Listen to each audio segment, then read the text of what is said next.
Chaque jour, le scénario est le même. Loué se rend à son commerce de produits et épices bio situé au quartier Plateau d'Aucuit, une activité qu'elle exerce depuis bientôt 7 ans. Aujourd'hui, elle reçoit la visite de clients devenus fidèles à la boutique suite à une première consommation de ses produits bio. On utilise des épices dans le cadre de la santé, dans le cadre de la beauté. Je fais des huiles aussi, l'huile de curcuma, l'huile de girofle, l'huile de fenugrec aussi, qui sont très bonnes. Voilà. Et puis aussi, au niveau de la cuisine, des bons mélanges, des parfaits mélanges d'épices qui arrivent véritablement à satisfaire les dames et à les emmener progressivement à laisser tomber les bouillons chimiques qui créent des problèmes de santé. Bio désigne un produit ou une denrée issue de l'agriculture biologique sans engrais et produits chimiques. Ainsi, consommer les produits bio, c'est éviter des soucis de santé. Ça, il m'a permis je ne fume plus la cigarette. Donc, chez moi, là, ça me fait du bien. Voilà pourquoi moi, je paye chaque fois. Quand ça finit, je viens les payer encore. Les produits bio sont très bons. La poudre de moringa, moi, je suis diabétique depuis plus de 10 ans.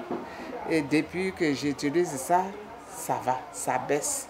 De la boutique du Plateau d'Aucuit à Achokwa, village situé non loin de Benjerville, au champ Gauchen.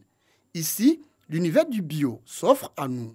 Volaille, pisciculture et agriculture. Deborah Kwadio est devenue spécialiste de la production de produits bio. Deborah Kwadio nous explique comment elle entretient ses poulets avant de les commercialiser. Constater que les poulets que j'élevais naturellement avec du maïs avaient des petits bobos, soit l'œil qui gonfle, la gorge. Et en réfléchissant, je me suis rendu compte que nous-mêmes les humains, quand quelqu'un a un problème allergique, on lui dit de ne pas prendre de maïs. Donc je me suis dit, mais ça doit être un problème d'allergie avec ces poulets. Donc j'ai préféré enlever le maïs pour voir. Et puis j'ai mis du manioc. Et j'ai vu depuis ce temps, il y a moins de mortalité. Produit de grande consommation à Abidjan, le poulet fait aussi l'objet de plusieurs critiques, notamment sa transformation chimique. Certains clients de Deborah Kwadio jugent les aliments bio savoureux, mais très chers. Parmi eux, ce restaurateur situé à la Riviera 3, toujours dans la commune de Cocody. Au niveau des produits bio, il y a une différence dans la consommation. C'est-à-dire, par exemple, le poulet bio, il est ferme et le goût est succulent.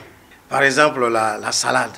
Lorsqu'on regarde un peu comment est-ce que le jardin est entretenu, l'eau qu'on prend pour arroser les vergers, alors que de l'autre côté, vraiment, c'est pas ça. La différence est tellement que c'est surtout au niveau du goût qu'on sent la différence. Le produit bio coûte plus cher parce que tous les ingrédients qui rentrent dedans, c'est naturel. Depuis une décennie, les Ivoiriens s'intéressent de plus en plus à la consommation de produits bio, pas tous. Les produits bio que j'utilise, c'est plus pour mes soins corporels et pour mes cheveux, puisque je fais des nappies. Et pour moi, tout ce qui est produit bio, ce sont des produits faits à base d'éléments naturels. J'entends parler de produits bio, mais je ne sais pas en fait quel rôle ça joue juste. Je ne connais pas en fait le produit bio. Les produits bio sont bénéfiques parce que, par exemple, ils aident à guérir certaines maladies comme la tension, le sous-marin par exemple.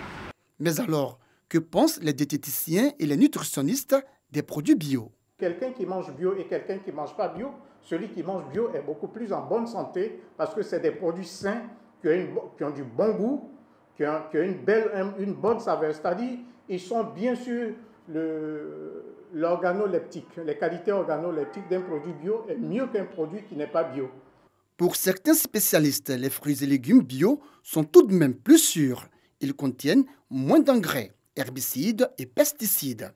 Le bio touche aujourd'hui tous les pans de la vie, de l'alimentation, de la cosmétique en passant par les produits d'entretien depuis ces 10 dernières années. Consommer bio, un geste de protection de l'environnement qui augmente également le capital santé. Tout de blanc vêtus, les membres de la CAFER, la Confédération des associations de femmes de la région du Sud Comoé, investissent la place Kadio Amangwa de Bonoa. Le 20 janvier est désormais marqué dans l'agenda de ces femmes comme journée de la paix. On dit que la paix généralement passe par la femme, effectivement, parce que la femme est un maillon fort de la famille. Et quand la femme parle de paix, les enfants, les époux, les hommes écoutent. Et donc, nous voulons commémorer cette journée-là pour inculquer cet esprit de paix et de cohésion sociale au niveau du Sud Comoé et qu'on a appelé la tenue en blanc. Parce qu'on est blanc dans notre cœur et on est blanc sur notre corps. Autorités coutumières, élus locaux, autorités administratives et associations de jeunesse ont traduit leur engagement à œuvrer pour la paix. Pour vivre en paix, nous devons vivre en harmonie avec nous-mêmes et les autres. La justice, la liberté, la solidarité, la tolérance, le respect, l'équité sont des valeurs pour cultiver la paix. C'est la femme à la maison qui règle les conflits déjà entre les enfants. Ce savoir-faire, il est avéré chez la femme. Bravo, mesdames, pour ce que vous entreprenez dans vos foyers respectifs pour préserver la paix, pour renforcer la paix. La CAFER entend pérenniser cette cérémonie pour inciter les populations à adopter en tout temps et en tout lieu des comportements de paix et de non-violence.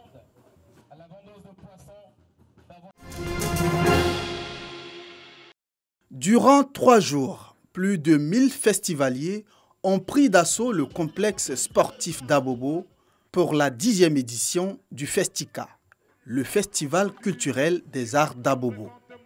Pour ce rendez-vous culturel, plusieurs artistes de renom.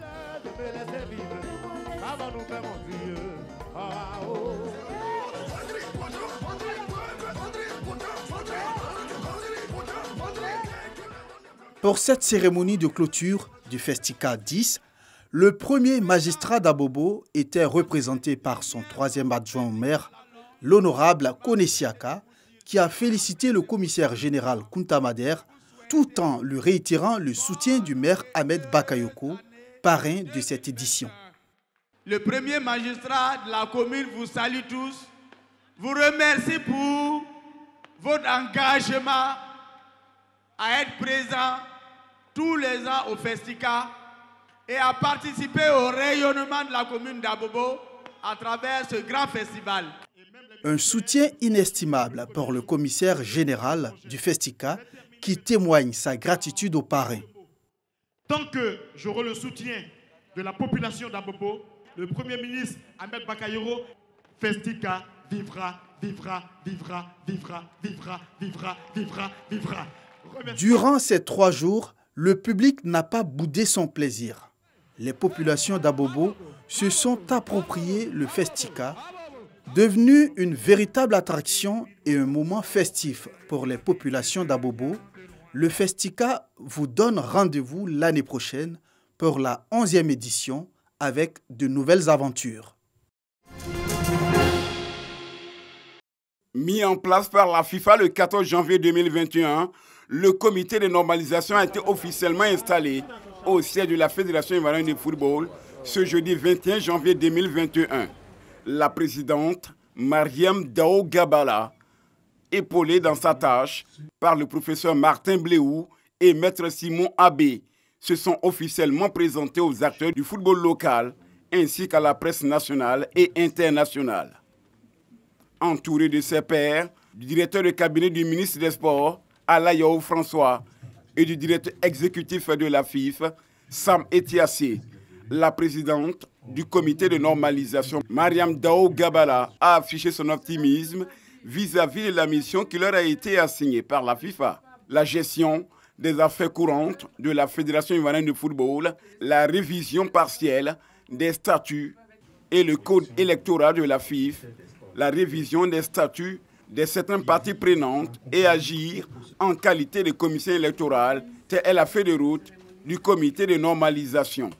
Mettant les petits plats dans les grands, autour des valeurs de transparence, de responsabilité citoyenne et de professionnalisme, la présidente du comité de normalisation a promis rencontrer les parties prenantes à la crise du football ivoirien dès la semaine prochaine.